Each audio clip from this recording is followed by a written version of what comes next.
You're such an asshole. Got a headache, Cappy. Don't know why I got a headache. I didn't get headaches when I drank.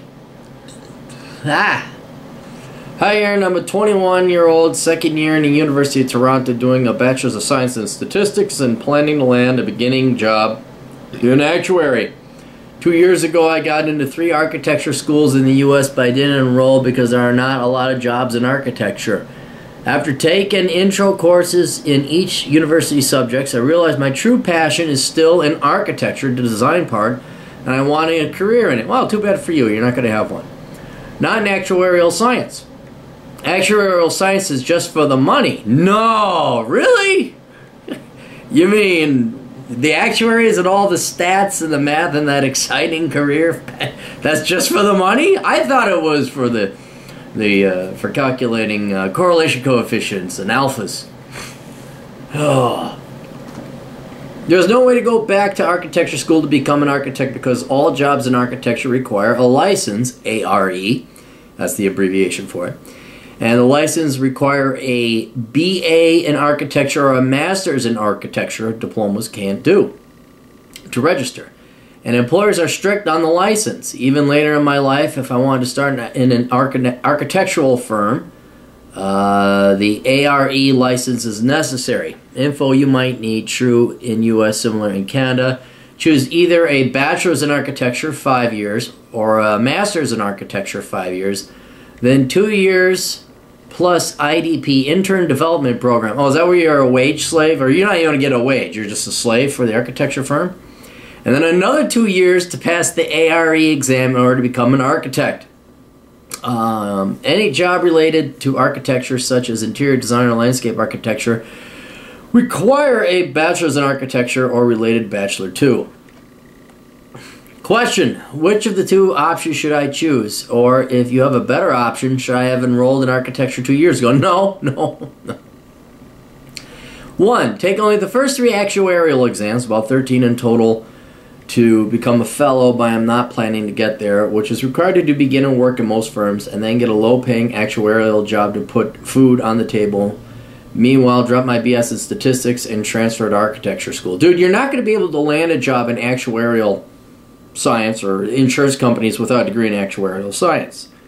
The problem is, though, I heard a lot of actuary from Quora say that actuarial firms only care about the number of actuarial exams passed, but all the job listing requires is a BS in stats, math, or actuarial science too. Yeah, you need your actuarial exams. That is, it's like getting a CPA. You got to pass not just 1, but I think 3 exams, and you got to check with each state, or in your case, province.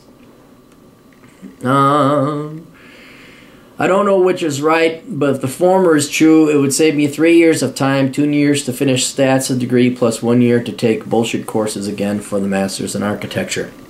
2. Finish the stats degree with passing 3 actuarial exams, land a beginner actuarial job, and then start a master's in architecture. The problem is assuming that the stats degree is not necessarily or the stats degree is not necessary, then it would be a waste of time. With that time, I could just have transferred my first 2 years credit to the Bachelor's of Architecture. This route is safer, but costs more money and time.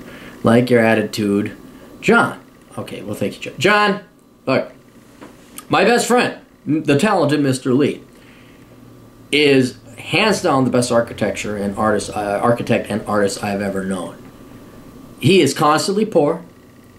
For the now approaching 15 years he's been out of school, he's worked as an architect for 2 of them. It is a bullshit field. It is akin to working in Hollywood. People who run their architecture firms are the Lord Almighty, and they can hire and fire and get millions of young men. Statistically speaking, there's got to be a couple better than you in terms of ability and skill.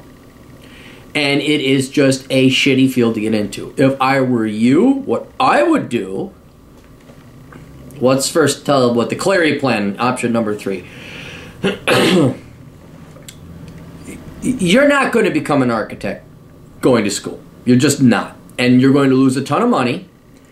And you're going to pass up on what is a good career. In other words, you're becoming a typical millennial cunt deciding that I'm going to follow my dreams and everything will be okay. No, you won't. You are going to, if you go that route, you will be piss poor and you will be begging and pleading to become an architect, and you will hate the field within about 3 to 4 years, because it is that flooded with people who have the same dreams and the same goals, and just that there isn't that much demand.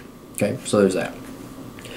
You will also then be kicking you will get surgery to fix your knee so it swings the other way, so you can kick yourself in the ass again for passing up on an outstanding field such as actuarial science. You are going to become an actuary. I don't care what you'd like to do. What people like to do, and when they do that, that's called hobbies. What you do to make money is called your job. And that is exactly what actuarial science is. It is a job. It's not going to be exciting. It's not going to be mentally rewarding. It's a fucking job. And I wish I could get it into your kids' generations' heads, as well as my generation's. You don't go to college to follow your dreams. That's the biggest lie the baby boomers ever told us. Right? You go to college, if you do it right, to get a skill that makes it so that when you get out of college, you're making enough money during the daytime following your job that then you can pursue your dreams. Otherwise, what happens to 99% of the rest of people is you live a nightmare. You go and you rack up a ton of debt for a degree that you can't use and it's not employable. Then you work piss poor for the rest of your life. And then you never get to actually chase your dreams because you're chasing a nightmare. You don't realize it's a nightmare. It's like chasing that hot chick that keeps teasing you and leading you on, but she's never going to let you sleep with her. That's exactly the same thing with architecture. So, you are going to go and become an actuary. You will pass your exams. You're going to have to check your province, because Canada is slightly different. So check the Canadian rules. Also check your provincial rules. See what it takes to become a licensed actuary in those fields. You will get your degree. You will start your career in actuary. And then, if you want, if in free time, then you could pursue your master's in architecture. Okay? Because then you have food, clothing, and shelter. Not to mention, you'll be compensated highly enough as an actuary to actually have the funds and the free time, not to mention the job stability, to go and pursue architecture. Now, that's out of your two options. So in other words, option number 2 is the one I like the most. Here's Cappy's option number 3. Now, you'd have to look into this. I believe that the vast majority of these places, and you don't want to be the architect. You want to be the person that owns the architectural firm. So if you already have a penchant or a panache for architecture and design, why not you draw your pretty little pictures, you get some drafting courses, learn how to do that, and then you start an architectural firm. In other words, you're the equity investor. Now, I'm sure there's some rules and regulations that the person who owns the architecture firm or the manager of the architecture firm must be an architect. But there should be some legal way to get around that. You draw the designs, and then you have somebody else do the architectural work underneath it. You have an architect actually draft it up. So then, and they'll be happy to work for you because architects are perpetually unemployed. So you get to be the idea guy, you get to create your works of arts, and you just say, hey, you, make that happen. Make this reality. You get to be Steve Jobs in other words. Like, he didn't fucking program the fucking iPhone. He didn't know. He just says, hey, Bill Burr, what is it? I want my entire music collection in this. Get on it.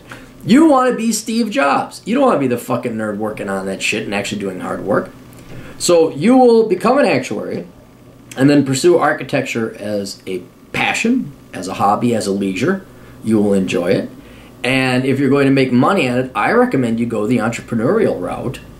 Find out what it takes legally wise. And if all of a sudden you have a little bit of cash, or you don't even need a building. You just do your drafts and your designs at home. Go hire an architect for peanuts on the internet. Say, draft this and make this real.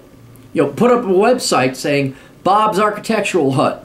And you design, someone comes in and you say, oh, I'd like to just, really, it's just, you bypass all that bullshit, and you're much more likely not only, see, here's the other thing the talented Mr. Lee has a problem with. You think you're going to get to choose what you get to design? He showed me all the buildings he designed down in Phoenix. They're nothing exciting. You want to know why? Because the client didn't want anything exciting. They just wanted a building. And so Mr. Lee was showing me, oh yeah, I designed this building. I'm like, this is crap. How come you designed this? Why did you say, well, I didn't have control on what it looked like. They just wanted me to design it, but it had to fit all these parameters, and it sucked. So you're not going to get to be an artist as an architect.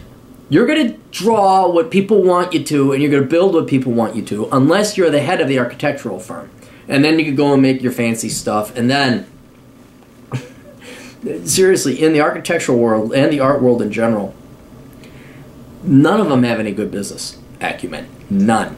If you come in there with a reasonably good business mind, you have a little bit of accounting in the background, and you start designing really cool stuff like you're the designer, you're top dog, and you just self-declare yourself that way, you don't go through this 8 years of fucking schooling bullshit and certifications and all that crap. You just have a team of architects designing your ideas, bringing them to fruition in reality. Oh, you're fucking Frank Lloyd Wright, although he was a shitty architect too. But people will suck your dick because you're actually out there doing something. And people will line up to give you free work. Oh, people will volunteer an intern for you for free. Architects will just, please let me try it. I spent 8 years like you almost did, and I have to validate myself. Honest to God, I could probably start an architectural firm. Clary's architectural firm. Fuck off architecting.